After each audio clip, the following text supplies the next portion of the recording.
Watching the news, I was beside myself with worry. They were reporting that the plane my husband was on for his business trip had crashed. I couldn't get through to him, no matter how many times I tried calling. Please, pick up. And then, as usual, I got an email from my husband saying, "Just landed." Oh, thank goodness. But my relief was short-lived when the news anchor stated, "There are no survivors." Huh? How can that be? Wasn't the plane safe after all? My name is Kathy. I live with my husband, Tyson, of 5 years, and our daughter, Julie, who's about to turn 3. I quit my job when I got pregnant, and now I'm a stay-at-home mom. Julie has gotten past her terrible twos and has recently started to be a big help around the house. Those terrible twos were tough. But now I'm enjoying parenting without the stress. As my relationship with my daughter grows stronger, life with Tyson has become somewhat dull. Lately, he's barely home, except to sleep. Maybe because he's so busy with work. Sometimes he comes home, smelling like women's perfume, which makes me wonder if he's been to a club or something. With all the sudden calls to work and weekend shifts, he hardly has any time to spend with Julie and me. "Does Daddy not like me anymore?" she would murmur, and I would hug her tight and stroke her head gently. "Of course not, sweetheart. Daddy's just really busy with work. He's working hard so that we can have this life together. Your birthday is on a Sunday this time, and he's promised to celebrate with us. So let's look forward to playing a lot with him then." Seeing her look so sad, I had pleaded with him to at least be there for her birthday. "I'll definitely take the day off," he had promised, and I was looking forward to celebrating together as a family. Her birthday is next month. We're planning to celebrate with my in-laws, who live just a 15-minute drive away and are quite close to Julie. Tyson has a sister, Hannah, who has 2 kids, and they live in the same city. The grandparents love both their grandchildren equally, which is something I'm really grateful for, as I've heard that some favor their daughter's children over their daughter-in-laws. Some even urge the daughter-in-law to have a boy instead of a girl, so that he can carry on the family name. So one day, Tyson tells me, "I have to go on a business trip overseas for 2 weeks, starting on the 8th next month." I asked him to repeat himself. "Wait, an international business trip?" "Yeah, from the 8th of next month, for 2 weeks. I'm flying to France. It's going to take over half a day by plane," he replied, seemingly annoyed. I couldn't hold back and confronted him. "You do remember that Julie's birthday is on the 10th, next month, right? You promised we'd celebrate together. I've already told her about it. Just today, she was feeling so sad, wondering if you didn't like her anymore. How can you break your promise to be here for our daughter's birthday?" It was unbearable to think of her feelings. I was seeing red. "I can't help it. It's work. I wish I could celebrate with her too," he said, and I was taken aback. Looking at him, I could see the pain on his face. "Yeah, you're right. I'm sorry. I just got a little carried away because I feel so sorry for her." After I apologized, he patted my shoulder and said, "Oh, I'll prepare a gift. So, ask her what she wants. My parents will be there, so she won't be lonely. And next year, I promise. We'll celebrate together for sure. Okay. You promise? I pressed him, deciding to let it go this time. I'll have to make sure Julie doesn't feel too lonely without her dad. So, I'll go all out with the decorations and cooking. I talked to my in-laws about his business trip and asked if they could stay over at our place on her birthday. Then my mother-in-law, Mary, said, "It's unfortunate that he has to be away for Julie's birthday, but leave it to us. We'll make sure she'll have a great time." I already told Scott, and he started getting ready for the sleepover. Her response lifted my spirits. If only Julie would be a little happier with this. The next day I told her about Tyson's business trip abroad. She looked sad, and her eyes welled up with tears. "But, Grandpa and Grandma said they'd stay over for your birthday," I tried to say cheerfully. At that moment, her face lit up. It seemed to lift her spirits a bit. The day after Tyson left for his trip, Mary called. "Kathy, do you need anything for tomorrow? I've got the presents ready and the cake ordered. Is there anything else you want? It must be hard preparing all by yourself with Tyson away. Just tell me if you need anything, okay? We'll come over early tomorrow." I was so grateful for her thoughtfulness and immediately thanked her. "Thank you, Mary. I just got back from shopping with Julie to pick out what she wanted. I've got the decorations ready too. So we're all set. Thanks for the presents and the cake." "It's no problem at all. It's fun to choose these things. Scott has been fidgety for a week now. I told him he's too eager." She replied, and I couldn't help but smile. It's great to have such wonderful in-laws. Even without my husband, tomorrow is sure to be a fun day. After chatting for a while, Mary changed the subject. "By the way, has Tyson landed yet? Didn't he say he'd be moving to another location after he got there? He mentioned he had to take a connecting flight. He should have landed by now, but I haven't heard from him yet.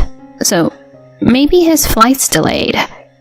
I replied, thinking to check the flight number he'd left with me once we hung up. Just then, her voice trembling, she said, "Kathy, was he flying to France?" I sensed something was wrong. "Yes, but why?" "Turn on the TV right now. They're saying a plane crashed in France on the news." "What?" I turned on the TV in a hurry and saw an emergency broadcast of the crash site. I was so shocked that I dropped my cell phone. I heard Mary's scream and quickly picked it back up. "Stay calm, Kathy. We still don't know it's his flight." "You're right," I replied, though I was overwhelmed with anxiety. What if something had happened to him? While I was worried, the news anchor delivered the unbearable truth. It was the same aircraft model that my husband was on. Mary, that's Tyson's flight." "What? What do we do? Tyson." I collapsed to my knees, feeling my mouth go dry as tears streamed down my face, unbidden. "Kathy," Mary's loud voice pulled me back to reality. "Stay strong, Kathy. We don't know what's happened to Tyson yet. Try to get in touch with him. I'm on my way over right now, so stay calm. Okay, honey?" Okay." After hanging up with her, I immediately called Tyson, but all I heard was the hollow sound of the ringing tone. "Please, no. This can't be happening. Why wouldn't he answer? Desperately, I typed a text to him, asking, "Are you okay?" Clutching my phone tightly, I stared at the screen until, to my relief, he texted back, "Just landed." Oh, thank goodness. Tears of relief overflowed as I started to reply to his message. It was then that I heard these words from the TV I had left on. "There are no survivors." Huh? No survivors? How can that be? That was supposed to be the same type of plane Tyson was on. I couldn't stand it anymore, so I stopped texting and made a phone call instead. But I couldn't get through at all. Why isn't he answering the phone? When I switched to text messages, I finally got a text back from him. "Oh, I just got to the airport, and there's a lot to do, like picking up luggage." Seriously? He's not even thinking about how worried I am. I was getting increasingly agitated, a mix of anxiety and anger building up. The news said your plane crashed. I was so worried. Just pick up the phone for a second. Let's do a video call so I can see your face. "I'm safe. The crash wasn't my flight. I'll call later. I have to get moving now." He sent such a carefree text. After that, no matter how many texts I sent, he didn't reply. Ugh. Can't he see how worried I am? Well, at least I was able to confirm he's safe. But my mood completely soured when Mary called. I just called Tyson's company before heading over. They said he's on extended leave. They were like, business trip abroad? It didn't seem like they knew what I was talking about. Her words made me realize everything. So, that's it. The long business trip to France was a lie from the start. Had I ever felt such hatred towards my husband since we got married? Mary. I decided to tell her about everything. About him hardly ever coming home, showing no interest in the family, returning with the smell of women's perfume on him. I had been reluctant to suspect infidelity, just because of the perfume scent, and tried not to think about it. But now that he's taken a long leave and lied about a business trip, infidelity was the only thing that made sense. Mary was openly furious with my conclusion. That idiot son of mine! It's us who were foolish to worry. Kathy, come over to our house. It must be tough to be there with just Julie. I decided to take her up on her offer. Once the move settled down, Mary and Scott apologized to me again. Even Hannah, my sister-in-law, came to cheer me up after hearing about it. I was touched all over again by the kindness of my husband's family. Despite them being such good people, I couldn't help but wonder why Tyson was such a jerk. I ended up hiring a detective agency to gather evidence of his infidelity. Then I got a photo of him at the airport with his mistress. Unforgivable. So he really was cheating. 2 weeks later, Tyson finally called. "Hello, Kathy? Where are you? I just got back from my trip, but my key won't work. Can you come and unlock the door?" He must think I'm oblivious. His voice was so nonchalant. I decided to confront him with reality. Even if I came, it wouldn't open. I don't have a key. And even if I did, the old locks have probably been changed by now. "What? Changed? What are you talking about? You're Kathy, right?" I could tell he was flustered over the phone. We've moved out. I can't be a family with a cheating man who goes on an affair trip on our daughter's birthday. "What are you talking about?" My anger was rising as he played dumb. You think I don't know? I know everything. That you took a long leave from work, that you didn't go to France but the Maldives instead. "Calm down, Kathy. There's some mistake." "All right. There was a colleague who took a long leave. Maybe you're confusing me with him? Are you kidding me? You think you can fool me with that? I'm underestimated, that's for sure. Well, yeah, of course. You've been claiming overtime, working on weekends, all while cheating. I couldn't contain my anger and raised my voice. Deep down, I wanted to lash out and hurl insults. But I was so overwhelmed with emotion, simply stating the facts was all I could manage. I'm divorcing you. You're definitely going to pay alimony and child support. Then I heard him shout. Wait. What now? I snapped back and he stammered in response. I'm sorry. I did have an affair, sure. But it was just for fun. The truth is, Kathy, you're the only one I love. That makes me sick. I retorted, hearing his voice fade, as if vanishing. My words seemed to have an effect. But I had more to say. Nice acting job. But how can I take seriously the words of a man who ditches his daughter's birthday for a cheating getaway? Did you think saying it was just for fun makes it excusable? Cut the crap. I'll never forgive you or your mistress. His tone shifted sharply to irritation as he retorted. Huh? I'm here apologizing and you're giving me attitude. Who do you think provides the lifestyle you're living? If we divorce, you're the one who's going to suffer. Stop making a fuss about an affair. And enough with the birthday nagging. Is it really that important? Then my sister-in-law Hannah snatched the phone from me. Who would want to stay with someone who can't even cherish his own daughter's birthday? Huh? Hannah? Why are you with Kathy? He seemed surprised by her sudden involvement. But that wasn't the end. There were more surprises to come. I'm here too.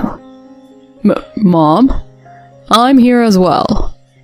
Dad too? At this point, I revealed our ruse to Tyson. We figured you'd call once you realized you couldn't get in the house, so we were all waiting. Julie's with Hannah's husband. Then Scott shouted, You're no son of mine. Don't ever think of stepping foot in this house again. Mary and Hannah began their onslaught, one after the other. Your stuff is stored in the shed. Get it if you need to. If it's not gone by tomorrow, I'm throwing it all out. Tyson, how could you do this to Kathy? Disgusting. The worst. Don't ever come near us again. No, just wait. I'm sorry. I don't know what came over me. I apologize, so please, don't say such things. His family's words clearly wounded him. He sounded like he was about to cry, desperately pleading. But nobody was willing to forgive him. I yelled at him. Don't you understand how unforgivable it is to be cheated on just because you had a whim? You've been cheating for a long time. Don't you dare lie to me at this point. Enough with your cheating, jerk. If you don't agree to divorce, I'll take you to court. Then he panicked at the mention of court and quickly agreed to the divorce. The next day, Tyson showed up at his parents' doorstep to apologize, but all he got were cold stares. Unable to stand it, he took only the bare essentials packed in the shed and left. Afterward, I demanded a lump sum in damages from him and his mistress. Once the mistress realized she'd been caught and faced with a demand for damages, she dumped Tyson. I've left Tyson, so forgive me. But I had no intention of dropping the claim. She ended up taking a job in the night industry because of her debts. My husband, unable to bear the shame at work, chose to resign. However, he needed money for the alimony and child support. He's now working all day, with no time to play. Meanwhile, I'm still living with my in-laws. They continue to treat Julie and me with kindness, just as before. I hope to repay their goodness someday by doing everything I can to the best of my ability.